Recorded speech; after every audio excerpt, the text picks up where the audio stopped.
মাটির বাড়ি মাটির ঘর, মাটির হবে বিছানা। এসেছো একা যাবে একা, সঙ্গে কেহ যাবে না। মাটির বাড়ি মাটির ঘর, মাটির হবে বিছানা। এসেছো একা যাবে একা, সঙ্গে কেহ যাবে না। কিন্তু সেদিন ডাক পড়িবে কবর মাঝে শুইতে, জোগাড় কিছু করছো বন্ধু তার মাঝে বিছাইতে। লক্ষ কোটি মুদ্রা বয়ে করছো বালা খানা, হীরামণি মুক্তা দিয়ে পালঙ্কের ওই বিছানা। এমন জায়গা যাইতে হবে যে ঘরে নাই সাথী, এমন ঘরে রইতে হবে যে ঘরে নাই বাতি। দাদা গেছেন বাবা গেছেন, কেউ তো ফিরে এলো না। এমনি ভাবে যাইতে হবে তোরা কেন বুঝিস না। এমনি ভাবে যাইতে হবে তোরা কেন বুঝিস না। সাদের ছেলে চলে যাবে আর তো আব্বা ডাকবে না। পরনের বিবি চলে যাবে আর তো ঘরে আসবে না। नारे तकबीर। थोड़ा आवाज बढ़ाइए भैया। आज का जलसा ठीक है। যোগ্যতময় শ্রদ্ধেয় সভাপতি সাহেব, সামনে বসে থাকা ইসলাম দরদি দিন দরদি ভাই বাবাজিরা, পর্দানাসীন মায়েরা খালারা, সমস্ত তারিফ ও গুণগান সে মহান আল্লাহ তাবারাক ওয়া তাআলার জন্য, যে মহান আল্লাহ তাবারাক ওয়া তাআলা আজকে আমাদেরকে এত শীতের রাত, রাস্তা দেখা যায় না, কনকনে ঠান্ডা থাকা সত্ত্বেও এই পিন্ডালের তলাতে আসার বসার শোনার তৌফিক দিয়েছেন। তাই আমরা সে আল্লাহ তাবারাক ওয়া তাআলার প্রশংসা করি অন্তর থেকে মুহাব্বতের সাথে। সকলেই পড়েন আলহামদুলিল্লাহ। একটু জোর করে পড়বেন না ভাই, আলহামদুলিল্লাহ।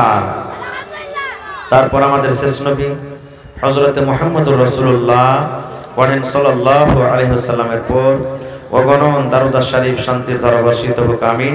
আল্লাহুম্মা সাল্লি আলাইহি আল্লাহুম্মা বারিক আলাইহি। বন্ধুগণ, আজকে আমি আপনাদের সামনে কোরআন মাজিদের 2 নম্বর সূরার প্রথম এবং দ্বিতীয় আয়াত তেলাওয়াত করেছি। আর সূরাতুল কাদার থেকে আমি আয়াত তেলাওয়াত করেছি। আল্লাহর কাছে দোয়া করি রব্বুল আলামিন আমি যেন হাদিস ও কোরআন থেকে বলতে পারি, সাথে সাথে আমরা শুনে যেন সকলে আমল করতে পারি, তার জন্য আল্লাহ আমাদেরকে তৌফিক দেন। পড়ুন আল্লাহুম্মা আমিন। ভাই মুসলমান, আমাদের ধর্ম হলো ইসলাম। ইসলাম আমাদের মাযহাব, ইসলাম আমাদের দ্বীন। আর ইসলাম দ্বীনে চলতে গেলে কিভাবে চলতে হবে আল্লাহ তাবারাক ওয়া তাআলা পাক পবিত্র কোরআন আমাদেরকে দান দিয়েছেন। পড়ুন আলহামদুলিল্লাহ। যদি কোনো মানুষ বলে আমি শুধু কোরআনকে মানবো, হাদিসকে মানবো না, তাহলে তাকে খাঁটি মুসলমান বলা হবে না। যদি কোনো মানুষ বলে যে আমি শুধু হাদিসকে মানবো, কোরআনকে মানবো না, তাহলে তাকেও খাঁটি মুসলমান বলা হবে না। মুসলমান তখনই খাঁটি হইতে পারবে যখন হাদিস এবং কোরআনকে দুটাকেই মানবে, ঈমান রাখবে, তখনই সে খাঁটি মুসলমান হইতে পারবে। যেমন একটা করে উদাহরণ দিই আপনাদের সামনে। কোরআনে নামাজ পড়ার কথা আছে। আল্লাহ তাআলা ৮০-৮২ থেকেও বেশি জায়গাতে বলেছেন ওয়াকিমুস সালাহ, ওয়াকিমুস সালাহ, ওয়াকিমুস সালাহ, নামাজ কায়েম করো, নামাজ কায়েম করো। কিন্তু যারা কোরআন পড়িতে জানে দেখবেন যে আল্লাহ তাআলা কোরআন মাজিদে নামাজ পড়ার কথা বলেছেন, কিন্তু কিভাবে নামাজটা পড়িতে হবে কোরআনে লেখা নেই। কোরআন মাজিদে লেখা নেই কথাটা। নামাজ পড়িতে বলেছেন, কিন্তু কিভাবে নামাজটা পড়িতে হবে এটা কোরআনে লেখা নেই। এবারে বলবেন যে তাহলে হাদিসে আছে। জি, হাদিসে আছে। কেমন করে আপনি ওযু করবেন, মসজিদে সান্দেবের দোয়া কি, মসজিদ থেকে বারাবের দোয়া কি, বুকে হাত বাঁধার দোয়া কি, সিজদাতে যাওয়ার দোয়া কি, সব কিছু আপনি হাদিসে পাবেন। কিন্তু নামাজে আপনাকে কোরআন পড়িতে হবে। নামাজে আপনাকে কোরআন পড়িতে হবে। বিনা কোরআন পড়াতে আপনার নামাজ মুকাম্মাল হবে না। তাহলে কোরআনেরও দরকার হলো। হলো না? হলো না? যারা বলেন হলো না? হলো না? হলো। ৬টা জিনিসের প্রতি আমাদেরকে ঈমান আনতে হবে, তাহলে আমরা পূর্ণ মুসলমান হব। কি কি ৬টা জিনিস? আল্লাহর নবী বলেছেন আমানতু বিল্লাহি ওয়া মালাইকাতিহি ওয়া কুতুবিহি ওয়া রুসুলিহি ওয়াল ইয়াউমিল আখিরি ওয়া তু'মিনা বিল কদরি খাইরিহি ওয়া শাররিহি। আমানতু বিল্লাহ, এক আল্লাহর প্রতি ঈমান আনতে হবে যে আল্লাহ হলেন এক। ওয়া মালাইকাতিহি, আল্লাহর যত ফেরেশতা আছেন সমস্ত ফেরেশতার উপরে ঈমান আনতে হবে। ওয়া কুতুবিহি, আল্লাহর যত কিতাব, কোরআন ছাড়াও আল্লাহ তাবারক ওয়া তাআলা কিতাব দিয়েছিলেন, মানতে হবে কোরআনের কথা, কিন্তু ঈমান সমস্ত কিতাবের উপরে রাখতে হবে। ওয়া রাসূলিহি, এবং আল্লাহর যত নবী দুনিয়াতে এসেছিলেন সমস্ত রাসূলের প্রতি ঈমান আনতে হবে। ওয়াল ইয়াউমিল আখির, আখিরাতের প্রতি ঈমান আনতে হবে যে দুনিয়া থেকে যাব, একদিন কিয়ামতের দিন হবে, সেদিন হিসাব লাগবে। ওয়া তু'মিনা বিল কদরি খাইরিহি ওয়া শাররিহি, এবং মানুষের ভাগ্যে নসিবের প্রতি ঈমান আনতে হবে যে আল্লাহ তাআলা ভালো মন্দ যাই লিখেছে এই নসিবের প্রতি ঈমান আনতে হবে। তাহলে এই হাদিস থেকে আমরা বুঝতে পারলাম যে কোরআনের প্রতি আমাদেরকে ঈমান রাখতে হবে। এবার আপনাকে বলি, মক্কা নগরে, মক্কার জমিনে দুনিয়াতে এমন কোন পাপ, এমন কোন গুনাহ ছিল না যে গুনাহটা মক্কার মানুষরা করত না। আজ থেকে 1400-1500 বছর আগে মক্কার লোকেরা মদ পান করত, মক্কার লোকেরা জিনা ব্যভিচার করত, মক্কার লোকেরা ঘুষ খেত, মক্কার লোকেরা নিজের বেটিকে জমিনে দফন করত, মক্কার লোকেরা এক অপরের সাথে লড়াই ঝগড়া করত, মক্কার লোকেরা নিজের স্ত্রীদের প্রতি জুলুম অত্যাচার করত। দুনিয়াতে এমনও কোন দুনিয়াতে বুরাই নেই যে বুরাইটা মক্কার লোকেরা করত না। কিন্তু এখন গোটা পৃথিবীতে সব থেকে আল্লাহওয়ালা ইমানদার দেশ আমরা কখন মক্কা কিনা মনে করি? হানা বলেন? সব থেকে দুনিয়ার মধ্যে ১ নম্বর বুরাইওয়ালা দেশ ছিল মক্কা, আর এখন সব থেকে ১ নম্বর ইমানদারওয়ালা দেশে গেছে মক্কা, নাকি? কারণটা কি? এত বড় পরিবর্তন হলো কি করে? সমস্ত বুরাই হয়ে গেল দূর কি করে? আহা, আল্লাহ তাবারক ওয়া তাআলার কোরআন পেয়ে, আল্লাহ তাবারক ওয়া তাআলার কোরআন পেয়ে। কেমন কথা?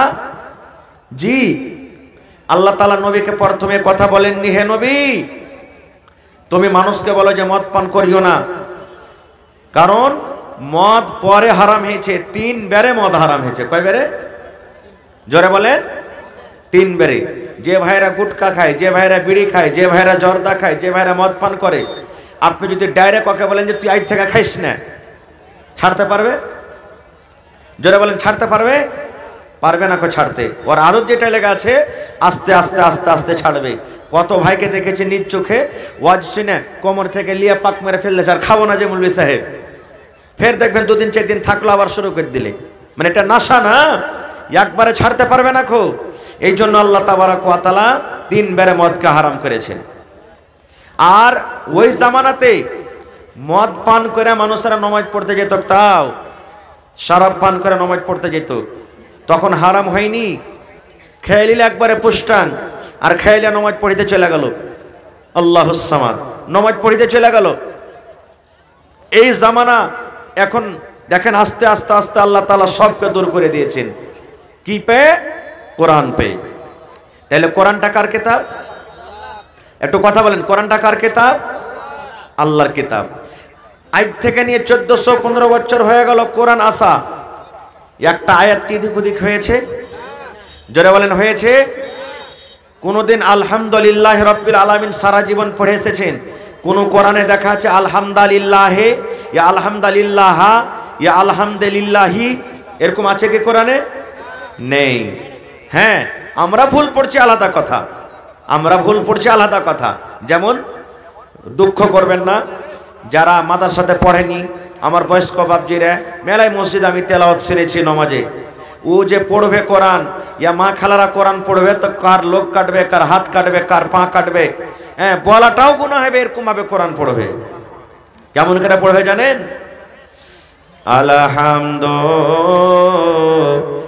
আলহামদুলিল্লাহি রাব্বিল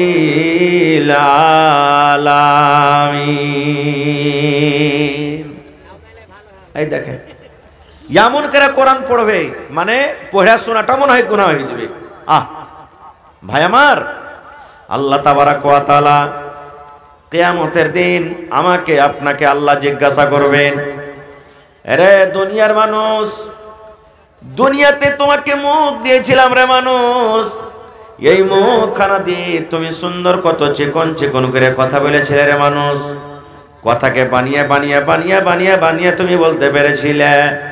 আর বান্দারে 1400-1500 বছর আগে আমি আমার পাক পবিত্র কোরআন তোমাকে দিয়েছি, তুমি শিকার পরে তুলে রেখেছ, তুমি কুঠির উপরে তুলে রেখেছ, তুমি বাক্সতে বন্ধ করে রেখেছ রে বান্দা, আমার কোরআন তুমি খুলে দেখনি, আমার কোরআন তুমি খুলে দেখনি। প্রত্যেকের পকেটে মোটামুটি মোবাইল আছে, বড় বড় মোবাইল আছে না নাই? জোরে বলেন, আছে না নেই? একদিক দিয়ে যদি দেখবেন তা আমাদের মোবাইলে দেখবেন ফেসবুক আছে আর একটা হোয়াটসঅ্যাপও করেছে, নাই মোবাইলে যারা মোবাইল চালাইছে। তো এই হোয়াটসঅ্যাপটা হলো কি জানেন? ছোট ছেলে পেলে ওই যে জাঙ্গে পিন্ধে, মা খালারা পিন্ধে, যেতে হাইগে মুইটা না দেয়, বারবার খুলে দেখবে পেনটাকে জায়গা গেছে কে হাগেনি। তো এক ধরনের ওই হোয়াটসঅ্যাপটা হলো এরকমই, একটু ফুট করে আওয়াজ হলো, দেখি কেউ প্যাটেল নিকে ফুট করে খুলে দেখুন, ফেসবুক খুলে দেন, মন ভালো লাগে না, ফুট করে হোয়াটসঅ্যাপ খুলে দেন, এরকম খুলি কি খুলি না? এরে মুসলমান, আল্লাহ রাব্বুল আলামিন যদি কিয়ামতে জিজ্ঞাসা করেন, আরে আমার বান্দা বান্দিরা, 10,000-15,000 টাকার মোবাইল তোমার কোরআনে তোমার পকেটে ছিল রে, তুমি দিনে 5 বার 10 বার 20 বার 50 বার করে তুমি মোবাইল খুলে খুলে দেখেছো, কিন্তু বান্দারে তোমার ঘরের ভিতরে 30 পারা কোরআন রাখা আছে রে বান্দা, জীবনে তুমি একদিনও খুলে দেখলে না, একদিনও তুমি খুলে দেখলে না। বলেন এই প্রশ্নটা, সওয়ালটা যদি আল্লাহ করেন, আমরা বাঁচতে পারবো ভাই? কেউ বাঁচতে পারবো না। আমরা মৌলভী সাহেবেরা পড়ি না ভাই, মন গর্জা হলে তো পড়নো, না তো পড়ি না আমরা। সুবহানাল্লাহ। তাহলে কোরআনটা কার কিতাব? জোরে বলেন, আল্লাহর কিতাব। কেন? আল্লাহ তাবারাক ওয়া তাআলা কোরআনে বলেন আলিফ লাম মিম, 3টা হরফ আছে। কয়টা হরফ? আলিফ লাম মিম। এটার মানে কেউ বলেনি, নবীও বলে জেনে কথা গালার মানে কি? কাফ হা ইয়া আইন সাদ কোরআনে আছে দেখবেন, নুন কাফ আলিফ লাম মিম রা, এ কোরআনে আছে। এগুলার মানে নবী বলেননি, এগুলার মানে কি হবে আল্লাহ ছাড়া কেউ জানে না। তারপর আল্লাহ বলেন যালিকাল কিতাবু লা রাইবা ফীহি হুদাল লিল মুত্তাকিন। ওরে সুবহানাল্লাহ। আল্লাহ বলেন দুনিয়ার মানুষ রে, কোরআন আমার একটা এমন কিতাব, কোরআন এমন একটা বই, কোরআন এমন একটা পুস্তক যে কোরআনে আল্লাহর কিতাব হইতে কোন রকমের শখ নয়, যেটা আল্লাহর কিতাব নয়। আল্লাহ বলেন যারা শখ করে তারা কোনোদিন মুসলমান হইতে পারে না, আর যারা মুসলমান হবে তারা কোরআনে কোনোদিন শখ করবে না। করবে? আল্লাহ বলেন বান্দারে ভাত খাবি তোমার পেট ভরবে রে বান্দা, তুমি গোশত খাবে তোমার পেট ভরবে, জিলাপি খাবে তোমার পেট ভরবি, রুটি খাবে তোমার পেট ভরবি, দুধ খাবে তোমার তাকত আছে রে বান্দা। কিন্তু আল্লাহ বলেন বান্দা রে আমার কোরআন যদি তুমি পড়ো রে বান্দা, হুদাল্লিল মুত্তাকিন, আমি আল্লাহ রাব্বুল আমিন এই কোরআনকে মুত্তাকিদের জন্য আমি হেদায়াত করে দিয়েছি। মুত্তাকি পরেজগারের জন্য হলো কি কোরআন হেদায়াত। আচ্ছা আর একটা কথা বলি, এই কোরআনটা আল্লাহ তাবারাক ওয়া তাআলা সর্বপ্রথম কাকে দিয়েছিলেন? কাকে দিয়েছিলেন কোরআন? আহা ভাইরে, কোরআনটা কি দামি জিনিস জানেন? আচ্ছা বলেন, কোরআনটা বেশি ওজনদার না জমিন বেশি ওজন? কথা বলেন একটু। কোরআন বেশি ওজন হয় না এই জমিন বেশি ওজন? ভারী কোনটা ভারী? কোরআন ভারী না জমিন ভারী? হায় আল্লাহ, কথা বলেন না কেন যে ভাই আপনারা? কোরআনটা বেশি ভারী না জমিন বেশি ভারী? জমিন বেশি ভারী অটোমেটিক। আপনি তো এক হাতে কোরআনটাকে ছেড়ে নেবেন, কিন্তু এক হাতে জমিন খান ছাড়তে পারবেন? কোরআন বেশি ভারী আর না আপনার কি বলছে আসমান বেশি ভারী? আসমান ভারী কি ছুটিতে পাবো না যে কত ভারী কি জানি আল্লাহ ছাড়া। পাহাড় বেশি ভারী না কোরআন বেশি ভারী? সুবহানাল্লাহ। আল্লাহ রাব্বুল আলামিন কোরআনে বলেন ইন্না আরাজনাল আমানাতা আলাস সামাওয়াতি ওয়াল আরদি ওয়াল জিবাল। ওরে সুবহানাল্লাহ, আল্লাহ রাব্বুল আলামিন সর্বপ্রথম নিজের আমানত, আমানত বলতে শরীয়ত, আমানত বলতে পাক পবিত্র কোরআন, ইন্না আরাজনাল আমানাতা আলাস সামাওয়াত, আল্লাহ রাব্বুল আলামিন সর্বপ্রথম আসমানকে ডাক দিয়ে বললেন আসমান রে তুমি আমার এই কোরআনটাকে তুমি নিয়ে লাও। কাকে দিলেন? প্রথমে কাকে দিলেন কোরআন? আসমানকে আল্লাহ দিলেন, আসমান আমার কোরআন তুমি নিয়ে লাও। এবার আসমান বলছে আল্লাহ যে আমি পারবো না এটা নিতে। আল্লাহ রাব্বুল আলামিনকে বলছেন আল্লাহ কোরআনের ভার আমি সহ্য করতে পারবো না, এই কোরআন আমি নিতে পারবো না। আসমান বলে দিলেন। ওরে সুবহানাল্লাহ। তারপরে আল্লাহ বলেন ইন্না আরাজনাল আমানাতা আলাস সামাওয়াতি ওয়াল আরজি, আল্লাহ জমিনকে বলছেন জমিন রে ও জমিন তুমি আমার কোরআনটাকে তুমি নিয়ে লাও, এই জমিন তুমি কোরআনটাকে নিয়ে লাও। এবার কোরআনের কথা শুনে জমিন বলছে আল্লাহ দুনিয়ার সমস্ত পাহাড়ের ভার আমি জমিন উঠিয়ে নিব, দুনিয়ার যত মানুষ আছে সমস্ত জমিনের ভার আমি উঠিয়ে নিব, দুনিয়াতে যত জীবজন্তু আছে সমস্ত জীবজন্তুর ভার আমি উঠিয়ে নিব। কিন্তু আল্লাহ আমি জমিন, আমি কোরআনের ভার আমি উঠাইতে পারবো না। নারে তাকবীর। তাহলে আসমানও ইনকার করে দিলে, জমিনও ইনকার, বাঁচলো কে? ওয়াল জিবাল। আল্লাহ রাব্বুল আলামিন এবার পাহাড়কে বলছেন পাহাড় রে আসমান ইনকার করে দিলে আসমান আমার কোরআনটাকে নিল না, জমিন ইনকার করলে জমিন নিল না। রে পাহাড় তুমি এমন মজবুত এমন শক্তিশালী, আমি আল্লাহ রাব্বুল আলামিন এই জমিন বানার আগে এই দুনিয়াতে শুধু পানি ছিল পানি, তারপরে আমি আল্লাহ জমিনটাকে পানির উপরে বসিয়ে দিলাম। নৌকা যেমন পানিতে হিলাডোলা করে এই মতো জমিনটা পানির উপরে হিলাডোলা করতে লাগলো। আল্লাহ রাব্বুল আলামিন এই জমিনটাকে মজবুত করার জন্য আল্লাহ পাহাড় বানালেন। পাহাড়কে যেদিন থেকে জমিনে বসিয়ে দিলেন জমিন হিলাডোলা বন্ধ হয়ে গেল। আল্লাহ জমিন পাহাড়কে বলছেন পাহাড় রে তুমি এত শক্তিশালী, এত শক্তিশালী, তুমি আমার পাক পবিত্র কোরআনটা তুমি নিয়ে লাও। ওরে সুবহানাল্লাহ। যেমন এই পাহাড়কে বলা মনে হয় এই কথাটা শুনি পাহাড় ভেঙে মনে হয় বালু হয়ে যাবে, ছাতু ছাতু হয়ে যাবে। তারা আল্লাহর ডরে ভয়ভীত হয়ে গেল। এবার বলছে আল্লাহ আমি পারবো না, আমি পাহাড় আমিও কোরআনের ভার সহ্য করতে পারবো না, কোরআনের আমি ভার উঠাতে পারবো না। এবার আল্লাহ রাব্বুল আমিন মানুষকে বলছেন মানুষ রে আমার আসমান জমিন পাহাড় কেহ কোরআন উঠাইতে পারলো না রে, ও কেহ উঠাইতে পারলো না। এরে মানুষ, তোমার পরে আমি কোরআন দিলাম, তোমাকে আমি কোরআন দিলাম, তুমি আমার পাক পবিত্র কোরআনটা নিয়ে নাও। ওরে সুবহানাল্লাহ, আল্লাহ রাব্বুল আমিনের কথা শুনে এবার আমরা হতভাগা মানুষ, আল্লাহ রাব্বুল আমিন এই কোরআনটাকে আমরা নিয়ে নিলাম। কোরআনটাকে যে আমরা নিয়ে নিলাম, তখন আল্লাহ বলছেন ইন্নাহু কানা জালুমান জাহুলা। ভাই আমার, তাইলে কোরআন আসাতে আমাদের মান সম্মান বেড়ে গেছে না ঘটে গেছে? জোরে বলেন, বেড়েছে না ঘটেছে? ঘটে গেছে নাকি ঘটেনি? সুবহানাল্লাহ, মান সম্মান বেড়ে গেছে আমাদের। আল্লাহ তাবারাক ওয়া তাআলা আমাদের মান সম্মান বাড়িয়ে দিয়েছে। এবার বলবেন মাওলানা কোরআনে আছে কি? মেলায় কথা কোরআনে আছে, আমি সব কথা আপনাদের সামনে আজকে বলতে পারবো না। আচ্ছা আপনারা বলেন তো, এইখানে যত লোক আমরা বসে আছি ছোট বড়, আমাদের সূরাতুল ফাতিহা মুখস্থ আছে না নেই? একটু কথা বলেন, আছে না নেই? সূরাতুল ফাতিহা বুঝেন ভাই? বুঝেন? হ্যাঁ, মেলায় ছড়ারাকে দেখতে আসবে, আয়সা তখন কবে ভাই সূরাতুল ফাতিহা পড়ে শোনাও তো। ও সূরাতুল ফাতিহা পড়ে ফের কুল আল্লাহু সূরা ওয়াসতা লাগিয়ে দেবে। ও জানে না যে এটা আলাদা সূরা হলো, এটা আলাদা সূরা হলো, ও বুঝতে পারে না খুব। তো সূরাতুল ফাতিহা আশা করছি ছোট বড় সবারই মুখস্থ আছে, কিন্তু এই সূরাটার কয়টা নাম আছে জানেন? আল্লাহুস সামাদ। এই সূরাটার মোটামুটি 14 কিংবা তার থেকে বেশি নাম আছে। একটা আমরা নাম জানছি সূরাতুল ফাতিহা। আপনাকে যদি কেউ বলে দেয় ভাই সূরা উম্মুল কোরআন পড়ো, তো এই সূরাতুল ফাতিহা পড়বেন, মনে মনে করবেন হবে সূরাতুল উম্মুল কোরআন কোনটা? জি না, এটাই পড়বেন। কেউ যদি আপনাকে বলে সূরাতুদ দুআ পড়ো, এটাই পড়বেন। কেউ যদি আপনাকে বলে সূরাতুশ শুকর পড়ো, এটাই পড়বেন। কেউ যদি বলে যে আপনাকে যে সূরা সাবে মাসানি পড়ো, এটা কি পড়বেন? এরকম করে করে আর 14 কিংবা তার থেকে বেশি নাম আছে। এবারে সূরাটাতে আছে কি? আজ আপনাকে কোয়েরবাজ বানিয়ে যাবো ভাই, কোয়েরবাজ বানাবো আজ আপনাকে, ওঝাগুনি শিখাবো আজ আপনাকে, ওঝাগুনি শিখিয়ে যাবো আজ আপনাকে। কেমন ওঝাগুনি জানেন? শিখবেন তো, কোয়েরবাজি শিখবেন। আল্লাহুস সামাদ, কোয়েরবাজ আজ বানিয়ে যাব। কি?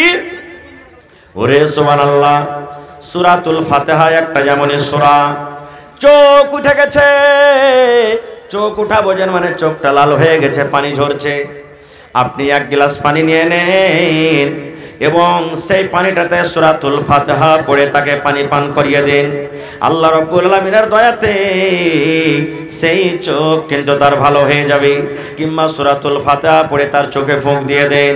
পেট ব্যথা করছে, বাচ্চা হয় না, আমার মায়েদের খালাদের পেট ব্যথা করছে, বাচ্চা হয় না, হয়তো অপর দিকে বাচ্চা আসতে শুরু করেছে, এই সূরাতুল ফাতিহা পড়ে ফুঁক দিয়ে দেন বন্ধুরে। আল্লাহ রাব্বুল আলামিনের দয়া আছে, তার সাথে সাথে তার কষ্ট ব্যথা কিন্তু দূর হয়ে যাবে। আপনার বাড়িতে গাই আছে, আপনার বাড়িতে ভুঁইস আছে, আপনার বাড়িতে বকরি আছে, লাত মারে দুধ দইতে দেয় না, হঠাৎ করে কে খারাপ করে দিয়েছে, দুধ দইতে দেয় না। ওরে সুবহানাল্লাহ, এক গ্লাস পানি নিয়ে এলেন, এক লোটা পানি নিয়ে এলেন, আর এই সূরাতুল ফাতিহাটাকে আপনি পড়ে পড়ে পড়ে পড়ে পড়ে এবারে পানিটা চোখে মুখে ছিটিয়ে দেন, ওই সামারটাকে গায়ের সুন্দর করে ভিজিয়ে দেন, আর তারপরে আপনি দুধ দহন করেন। যে টোটকা লেগেছে আল্লাহ রাব্বুল আলামিনের কোরআনের দ্বারাতে সেই টোটকা কিন্তু দূর হয়ে যাবে, 20 পর্যন্ত দূর হবে। আমাদের ঈমান নেই আলাদা কথা, বলবেন কেমন করে? আল্লাহ নবীর কিছু সাহাবী সাফারে গেলেন, আসার টাইমে রাত হয়ে গেছে। একটা গ্রামে তখন বলছে ভাই রাত হয়ে গেছে, রাতকে আমাদেরকে থাকতে দিবে না? কয়েকজন সাহাবী আছেন, থাকতে দিবে না? তো গ্রামের লোকেরা বলছেন না, তোমাদেরকে থাকতে দেওয়া হবে না, তোমরা অপরিচিত মানুষ, তোমরা বাইরে তাম্বু টেঙ্গে থাকো গা। কেউ জায়গা দিলে না গ্রামের ভিতরে মুসলমানেরাকে থাকতে। এবার গ্রাম থেকে বাইরে তখন ওরা থাকলেন। আল্লাহর কি দেখেন দয়া, মাসলেহাত, যে গ্রামে থাকতে দিলে না ওই গ্রামের সর্দার কিংবা মোড়লকে একটা বিষাক্ত হয় বিচ্ছু কিংবা সাপে কামড়ে নিয়েছে। এখনকার মতন তো এলাজ ছিল না, যেমনি কাটিলে সদর নিয়ে দৌড়া, এরকম ছিল না, কোথাও হসপিটাল পাবেন। এবার সাপে কামড়ে নিলে দৌড়া। এখন যদি সাপে কামড়ে নেয় দেখবেন সুমন্তর আন্তার মান্তার এগুলো কি পড়বে, আর কত রকম হাত চালাবে, কত রকম কি করবে, যেগুলো শরীয়ত বিরোধী কাজ, ভালো হয় না। জান বাঁচবে কি বাঁচবে না আল্লাহ জানে। তাহলে একটা লোক বলছে, আরে ওই মুসলমানের দলেরা যে যারাকে জায়গা দিল না থাকতে, ওরা গ্রাম থেকে বাহিরে আছে, দেখা তো ওর কাছে কোনো যদি এলাচ পানি থাকে। একজন দৌড়াতে দৌড়াতে যায়, তখন বলছে, রে মুসলমান ভাই, আমাদের গ্রামের যে রাজা, আমাদের গ্রামের যে মোড়ল, ওকে সাপে কামড়ে নিয়েছে, তো তোমরা কিছু জানো জাদু মন্তর? বলছে জানি। তো বলছে চলো তো ভাই একটু তোমরা ভালো করে দাও। বলছে যাবো, এলাজও করবো, কিন্তু ফ্রিতে যাব না। এলাজ করবো, ফ্রিতে যাব না। কি নিবে? বলে ছাগল লাগবে, মজুরিতে ছাগল লাগবে, টাকা লাগবে। কতটি ছাগল নিবে? বলছে 30টা ছাগল লাগবে। কত ছাগল? 30টা ছাগল। আমাদের পেশেন্ট যখন এমার্জেন্সি হয়ে যায়, ডাক্তার বলছে 50,000 খরচা হবে, আমরা কি বলছি? যত টাকা খরচা হবে হোক, কিন্তু পেশেন্টকে বাঁচাও, বলি না? তো বলছে ঠিক আছে 30টা ছাগল দেবো, কিন্তু আমাদের তুমি মোড়লকে বাঁচিয়ে লাও। এবার চলে গেলেন একজন সাহাবী, এবার ফুঁক দিতে শুরু করলেন।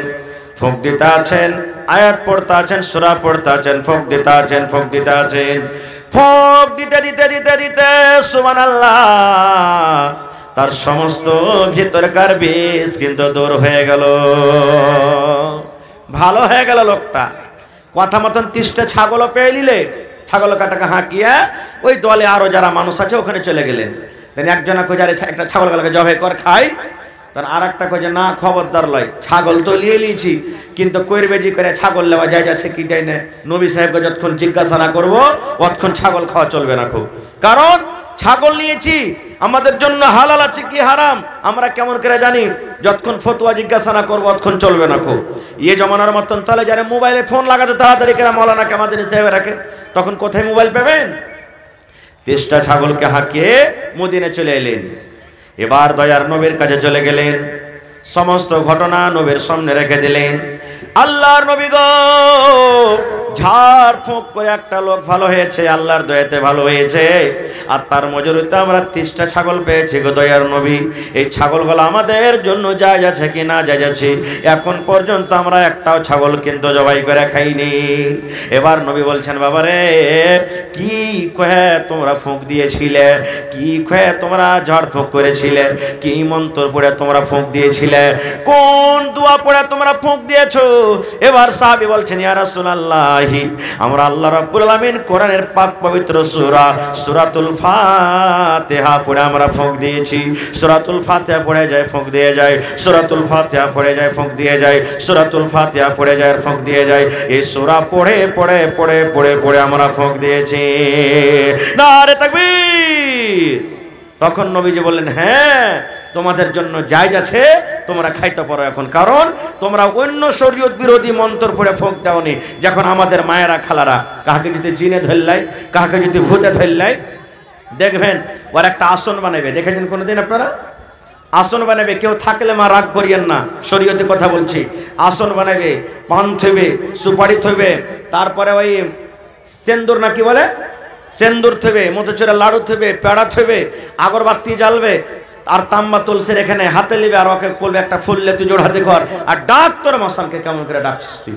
ধরবো তোর মশানায়। বৈশা আছে মশান, আসে না আসে না আসে না, এবার নিজে ডাকতে শুরু করবে।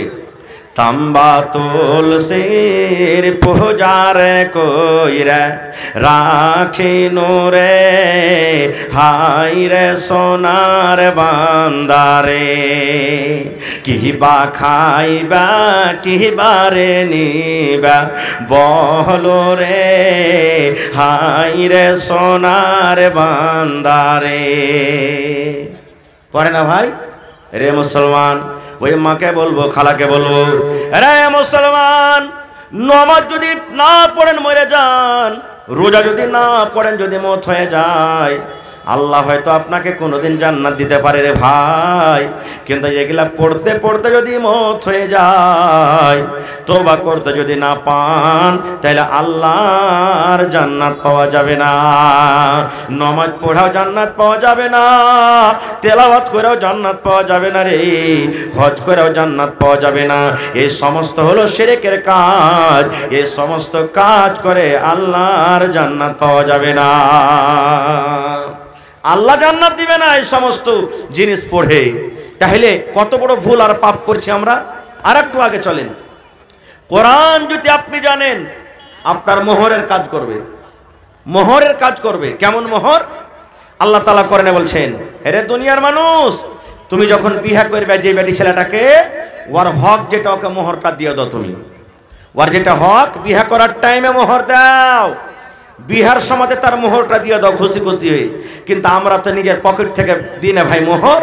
বেশিরভাগই মানুষ বেটির বাপের কাছ থেকে 2 লাখ টাকা নিয়েছি, আর ওই 2 লাখ টাকার মধ্যে 5,000 10,000 টাকা মোহর আদায় করে দিচ্ছি। এটা এনে করছি বেশিরভাগ, না করি না ভাই? হানা বলেন, এটা করি কি করি না? চলবে না এটা মোহর। ওয়ার টাকা দেওয়া কি মোহর? এটা চলবে না।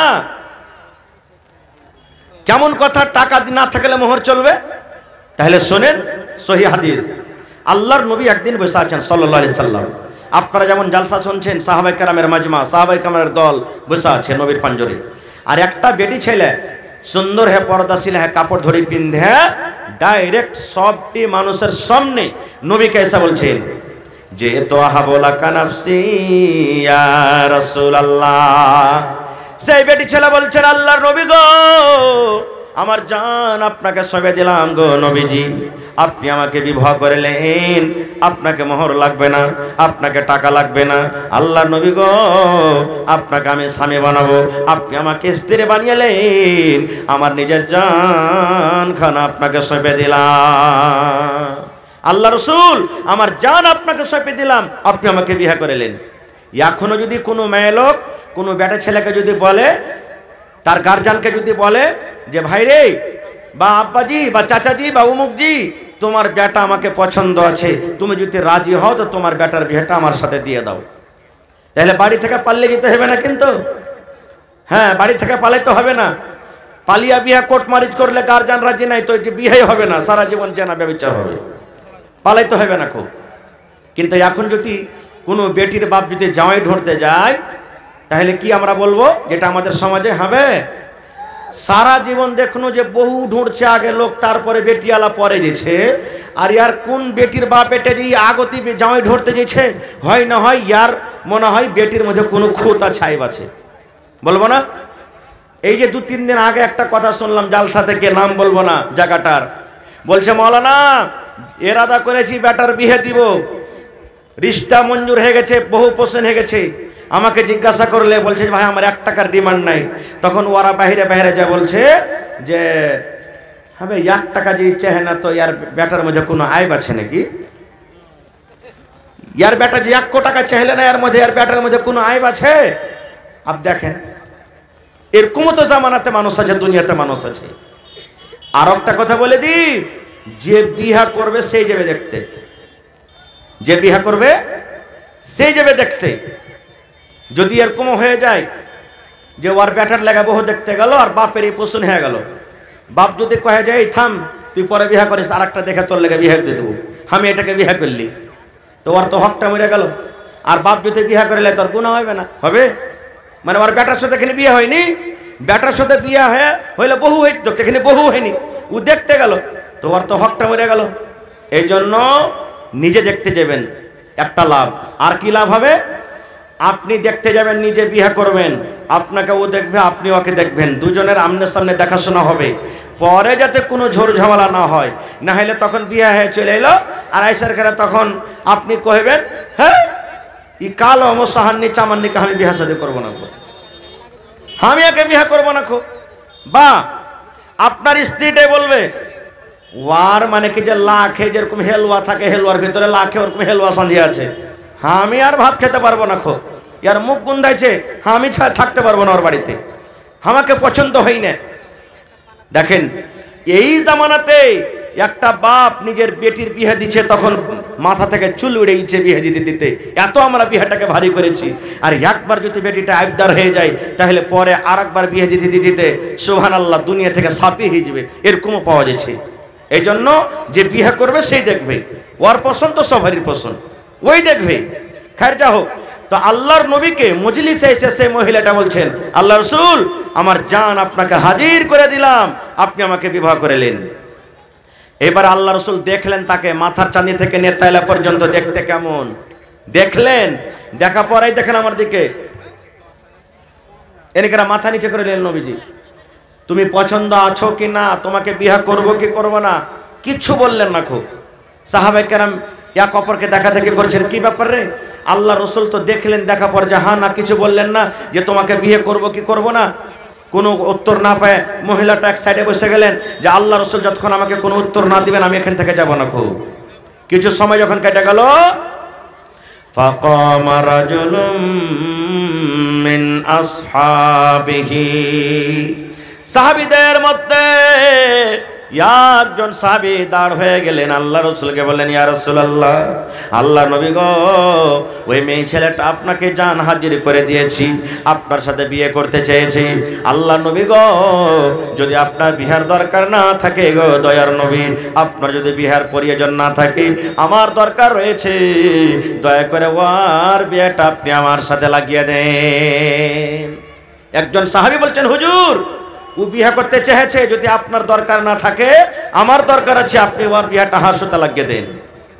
এই কথাটা যেমনই শোনা, এবার রসুল বলছেন, রে আমার সাহাবী, তুমি ওকে বিয়ে করতে চেয়েছো, তুমি বিয়ে করবে, তবে বলে বাবা রে, হাল ইনদাকা মিন শাই, তোমার কাছে কোনো টাকা পয়সা আছে, তোমার কাছে কোনো চেন আছে, তোমার কাছে কোনো গহনা আছে, তোমার কাছে কোনো আংটি আছে, তোমার কাছে কোনো জমি জায়গা আছে, মোহর আদায় করতে পারবে বাবা রে? তোমাকে মোহর লাগবে, মোহর আদায় করার সমান কি তোমার কাছে কিছু আছে? এবার সে সাহাবী বলছেন, ইয়া রাসূলুল্লাহ, আমার বাড়িতে কিছু নাই, আমি একটা গরিব মানুষ, মোহর আদায় করার মতো আমার কাছে কিছু নাই। আল্লাহর নবী বললেন, সাহাবী তুমি বাড়ি যাও, আর বাড়িতে যা দেখো, উনজুর ওয়ালাউ খাতামান মিন হাদিদ, বাড়িতে তুমি যাও আর যা দেখো, সোনার নয় রে, চাঁদের নয়, যদি সামান্য একটা লোহার আংটি যদি পেয়ে যাও, ওই আংটি তুমি নিয়ে এসো, ওই লোহার আংটিকে মোহর করে ওই মেয়ে ছেলের সাথে তোমার কিন্তু আমরা বিয়ে লাগিয়ে দেব। যাও বাড়িতে দেখো একটা লোহার আংটি গেলা পাও কিনা। বাড়ি গেলেন, আমাদের মতন তো নয় যে 5 কিলো মাকে বেচে দেবো, চাল গেলা বেচবো, এই করবো ওই করবো, দে হয়ে যাবে, জি না। দেখেন কত গরিব সাহাবী। বাড়ি গেলেন, খুব খোঁজাখুঁজি করলেন, কিন্তু একটা লোহার আংটিও পর্যন্ত পেলেন না।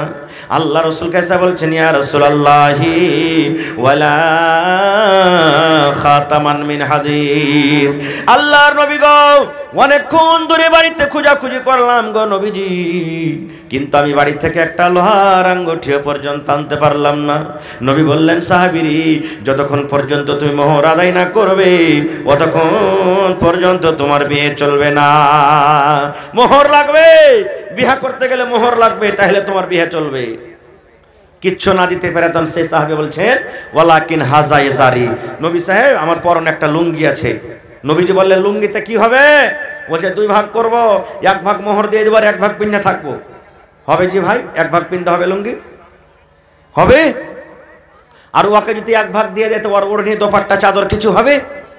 রসুল বলছেন, না হবে না, এতে তোমার লুঙ্গি 2 ভাগ করে 1 ভাগ ওর শরীরও ঢাকা হবে না, আর 1 ভাগ তোমারও পিন্না হবে না, এই জন্য লুঙ্গি তো হবে না। খুব আপ মোহর দিতে পারলেন না তো চুপচাপ বসে গেলেন। কিছুক্ষণ পর মজলিস থেকে হাঁটতে শুরু করেছে যে মোহর দিতে পারলাম না, আর তো বিয়ে হবে না, তো থেকে কি করবো, বাড়ি যাই। এবার হাঁটতে শুরু করেছি।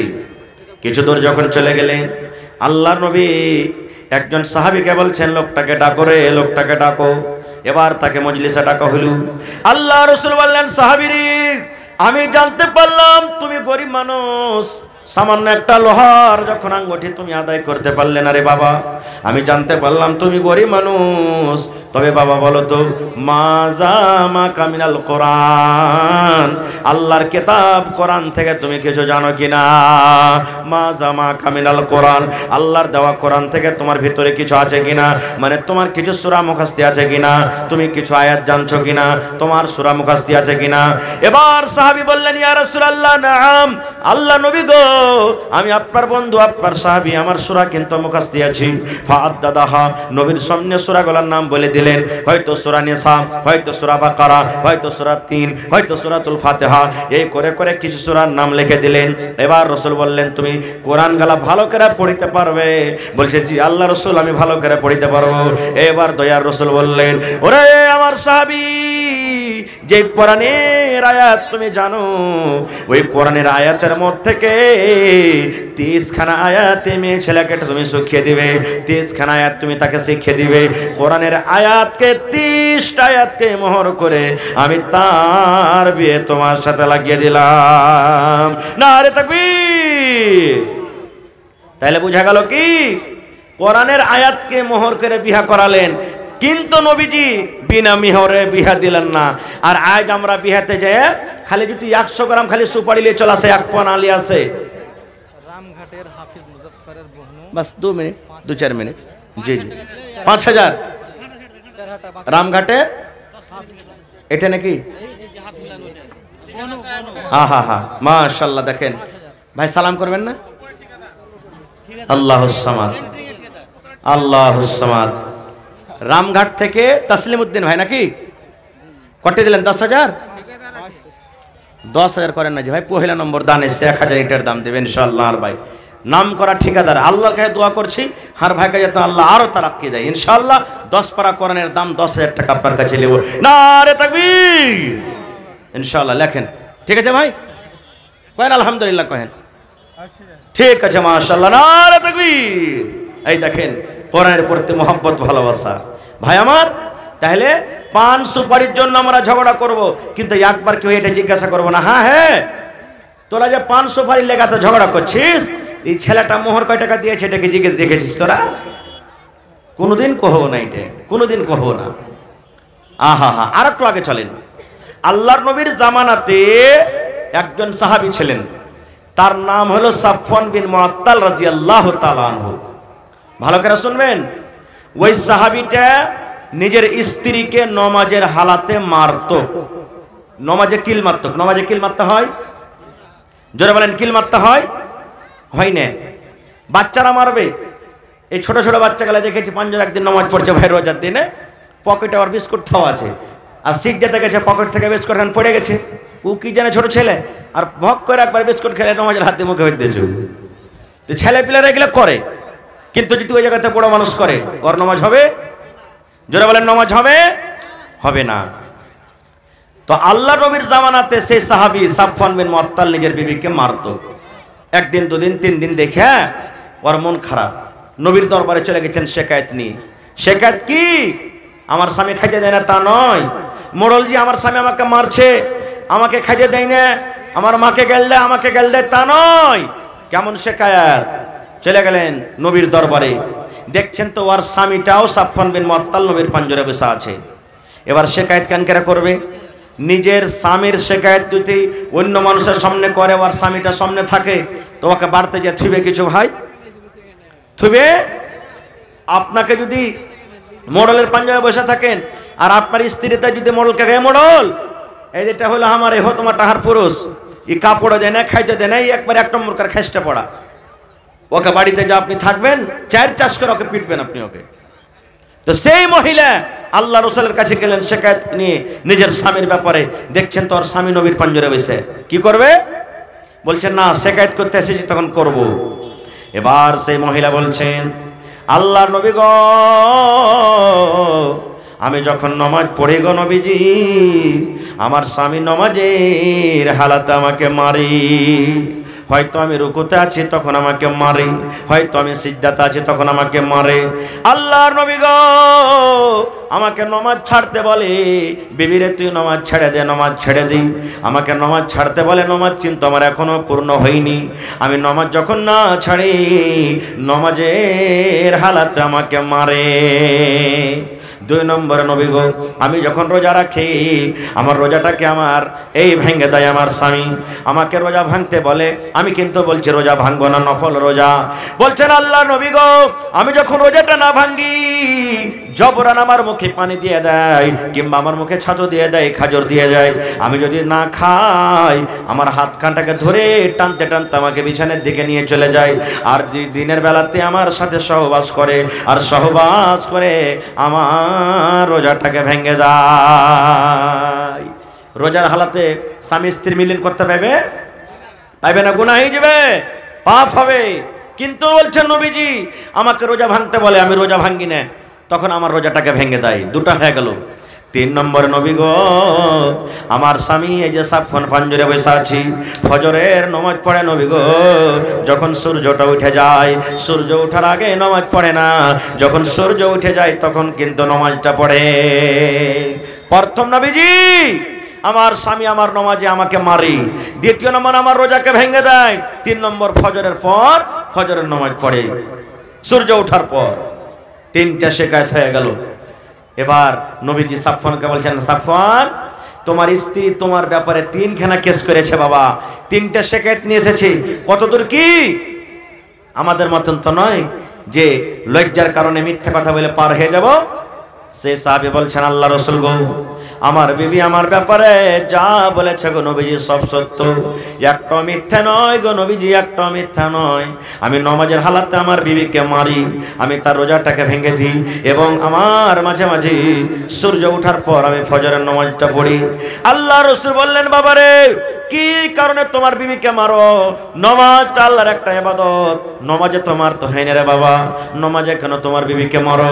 এবার সেই সাহাবী বলছেন, আল্লাহ নবী গো, আমি এই জন্য মারি গো নবীজি, আমি একটা গরিব মানুষ, মাঠে কামে কাজে চলে যাই, সারাদিন মাঠে কাজ কাম করি, এবার সন্ধ্যাবেলাতে যখন বাড়িতে আসি এশারের নামাজ আমি পড়ি, আমি এশারের নামাজ পড়ে আমি বিছানে চলে যাই। আমার বিবিকে আমি বলি, বিবি রে তুমি নামাজটাকে ছোট্ট ছোট্ট সূরা পড়ে আমার বিছানাতে তুমি এসো, আমার বিছানায় তুমি আসো, আমার মাথায় হয়তো একটু তুমি দেবে দাও, আমার গা হাতে একটু তেল লাগিয়ে দাও, তুমি আমার পাঞ্জরে একটু ঘুমাও, তুমি আমার স্ত্রী, তুমি আমার বিবি, তুমি যদি আমার পাঞ্জরে ঘুমাও তাহলে হয়তো আমার খাস্তানাটা দূর হবে, আমার মনটা হালকা হয়ে যাবে। আল্লাহর নবী গো, আমার বিবি আমার কথা মানে না, শুনে না, আমার বিছানে আসে না, নামাজ পড়তে লাগে, নামাজ পড়তে লাগে, কত লম্বা লম্বা করে সূরা পড়ে। বলছেন আল্লাহর নবী গো, এক এক রেকাতে কোরআনের সবথেকে বড় বড় সূরা দুটা করে তেলাওয়াত করে। সূরা বাকারা বড় সূরা, সূরা আলে ইমরান বড় সূরা, সূরা নিসা বড় সূরা, সূরা মায়েদা বড় সূরা। আল্লাহর নবী গো 4 পারা কিংবা 4.5 পারা করে কোরআন এক এক রেকাতে তেলাওয়াত করেন। এই করতে করতে কোনদিন রাত 2টা হয়ে যায়, ফজর হয়ে যায়, আমি এই করে করে রাত কাটিয়ে দিয়ে আমার বিবি আমার বিছানাতে আসে না। তখন আমি একদিন তাকে বুঝালাম, বেবিরি এত লম্বা করে তুমি কেন পড়ো, একটু ছোট্ট সূরাগুলা পড়ে আমার কাছে তুমি এসো। আমি একদিন বুঝালাম, 2 দিন বুঝালাম, 3 দিন বুঝালাম, কিন্তু আমার কথা মানে না, শুনে না। আমার কথা যখন না মানে নবী গো, তখন আমি সহ্য না করতে পেরে আমার বিবিকে আমি মারি আর বলি, বিবিরে তুমি নামাজ ছেড়ে দাও, নামাজ ছেড়ে দাও, তুমি তাড়াতাড়ি করে আমার বিছানায় এসো। আমার কথা না মানে তখন আমি তাকে মারি। এ মায়েরা খালারা, এবার দয়ার নবী ফতোয়া দিয়ে দিলেন, ও মহিলার দলেরা তোমরা শোনো রে, ও আল্লাহর বান্দিরা তোমরা শোনো, তোমাদের স্বামীরা যখন বাড়িতে থাকবে, তোমার স্বামীরা যখন বাড়িতে থাকবে, তখন তোমরা যদি নামাজ পড়ো, লম্বা লম্বা করে সূরা তোমাদেরকে পড়িতে হবে না, কোরআনের ছোট ছোট সূরা পড়ে তোমরা নামাজ পড়ো। সূরা 3 পড়ো, সূরা জোহা পড়ো, সূরা তারিক পড়ো, সূরা নাবা পড়ো, করে করে কোরআনের যেগুলা ছোট ছোট সূরা, ওই সূরাগুলা পড়ে পড়ে তোমরা নামাজটাকে শেষ করো। আর নামাজ শেষ করার পর তোমরা নিজের স্বামীর বিছানাতে চলে যাও। কারণ নবী বলেছেন, মহিলারে তুমি নামাজ পড়ছো, তুমি কোরআন তেলাওয়াত করছো, তুমি হজ করছো, তুমি দান করছো, তোমার পুরুষ যদি তোমার পরে নারাজ থাকে তাহলে আল্লাহর দরবারে তোমার নামাজ কিন্তু কবুল হবে না। যতক্ষণ তোমার পুরুষ তোমার পরে রাজি না হবে, ততক্ষণ তোমার আল্লাহ রাব্বুল আলামিন নামাজ কবুল করবেন না, অতদিন তোমার তেলাওয়াত হবে না, অতদিন তোমার কোনো আমল আল্লাহ কবুল করবে না। এই জন্য স্বামী তোমার পরে রেগে থাকলে স্বামীর হাত ধরে পারা তো হাত ধরে, পা ধরে পারা তো পা ধরে, যতক্ষণ মাফ না করবে ততক্ষণ পর্যন্ত আপনার ইবাদত হবে না। শুধু তা নয়, দেখবেন স্বামী স্ত্রীতে যদি একটু ঝগড়া হয়ে যায়, পালঙ্গে উদু একদিকে মুখ কাট করে শীত থাকবে, একদিকে মুখ কাট করে শীত থাকবে, কেউ কারোর সাথে চালা শপথ করবে না।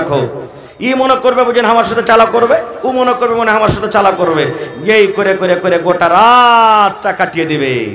এ আমার ভাই বোনেরা, মায়েরা, খালারা, এরকম রাত করে যদি রাতটা কাটান তো কি অবস্থা হবে জানেন? আল্লাহ রাসূল বলেছেন স্বামী স্ত্রীতে ঝগড়া হয়ে গেছে, স্বামী স্ত্রীতে তুতুমা হয়ে গেছে, স্বামী স্ত্রীতে কোনো কথা হয়ে গেছে, আল্লাহ রাসূল বলেছেন মহিলা রে তোমার স্বামীকে যদি তুমি রাগ করে গোসা করে তোমার স্বামীর তুমি কথা না শুনে যদি তুমি বিনা চালা শব্দে যদি রাতটা কাটিয়ে দাও, তোমার স্বামী যদি নারাজ হয়ে থাকে ওই রাতে যদি তোমার মত হয়ে যায় রে মহিলা, তোমাকে আল্লাহর জাহান্নামে যেতে হবে। এবং আল্লাহর ফেরেশতারা সেই মহিলার পরে বদদুয়া করবেন। কি বদদুয়া? এরে আল্লাহর বান্দি তোমার স্বামীকে তুমি নারাজ করে রেখেছো, তোমার স্বামীকে তুমি নারাজ করে রেখেছো, রে আল্লাহর বান্দি তুমি হালাক হয়ে যাও, বরবাদ হয়ে যাও, ধ্বংস হয়ে যাও, তুমি তাড়াতাড়ি করে তোমার স্বামীর কাছে তুমি মাপ নিয়ে লাও। নারে তাকবীর। কিন্তু কত মা খালা এমন আছে মাপ কি ঘোড়ার ডিম লিবে, পুরুষটা যদি একটু কমজোর হয় তো কবে রে মিনসা দাঁতগুলোকে কর্মর করার বলবে তোকে লাল বাদাম খাইয়ে ছাড়বো রে মরার বেটা মরা, তুই চিনিস আমাকে কোন ঘরের বেটি হবে?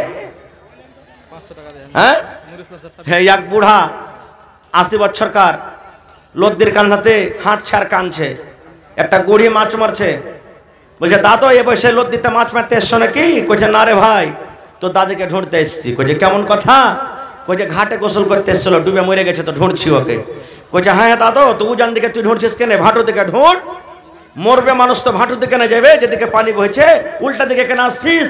করে বোকা তুই বুঝবি না, 80 বছর বয়স, 50 বছর হয়ে গেল, 60 বছর বিয়ে হওয়া, কোনোদিন জীবনে সোজা কথা আবার মুখ দিয়ে পাইনি, যেটাই কহেছে ওটাই উল্টা করেছে, তাই মরার পর উল্টার দিকে না ভাসবে, ওই লেগে দিকে ঢুঁড়তে এসছে ওকে। এরকমও তো কোনো আছে।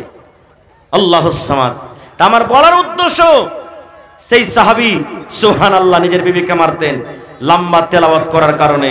এই আমার মায়েরা খালারা, আজকে ভাথড়িয়া, ভাথড়িয়া গ্রাম না এটা? ভথড়িয়া না ভথড়িয়া, এই দেখেন ভথড়িয়া গ্রামে সুবহানাল্লাহ কোন এমন মা, কোন এমন বোন, কোন এমন খালা, কোন এমন মনে হয় দাদি নাই। ওরে আল্লাহ, গোটা কোরআন দূরের কথা যদি তাকে বলা হয় বোন রে গোটা আম্মা পারা খান তুমি মুখস্থ শুনিয়ে দাও রে বোন, আমার মনে হয় পাওয়া যাবে না। কিন্তু ওরাকে গীত গাইতে বসিয়ে দেন, গীত গাইতে বসিয়ে দেন। এই যেগুলা বুড়া দাদি আছে না, ইয়ারা লাতি বহুগালাকে মজাক করবে, পুতিনেরাকে মজাক করবে, রে লিসি লাগানি রে একটা গীত তোরা গাইতে পারিস না রে, ঘিন ঘিনা গেলা বুড়িয়া গেছি তো কি হবে, এখনো গীত গাইতে লাগে রে, লিসি লাগানি গেলা 3 দিন 3 রাত কাটিয়ে দিব, কিন্তু গীত খতম হবে না, গীত খতম হবে না। খুব সুবহানাল্লাহ এরকম ভাবে কথা বলে। তাহলে বুঝতে পারলাম আল্লাহ নবীর জামানাতে মহিলাদের কত কোরআন মুখস্থ ছিল। ওরে সুবহানাল্লাহ, আজকে আমরা পুরুষ হয়েও দেখেন 2-3টা সূরা গাল আমাদের মুখস্থ নেই। আজকে আমরা 2-3টা সূরা গাল আমরা মুখস্থ করতে পারি না খুব ভাই আমার। তবে এটা হলো আল্লাহ তাবারাক ওয়া তাআলার পাক পবিত্র কোরআন, যে কোরআন আল্লাহ তাবারাক ওয়া তাআলা আমাদেরকে দিয়েছেন, খুব বড় এটা নিয়ামত। এবার বলবেন মাওলানা কোরআন আইলো কখন? কখন কোরআন আল্লাহ তাআলা দিয়েছেন? বছরে কয়টা মাসে 1 বছর হয় ভাই? কয় বছরে কয় মাসে 1 বছর হয়? 12 মাসে।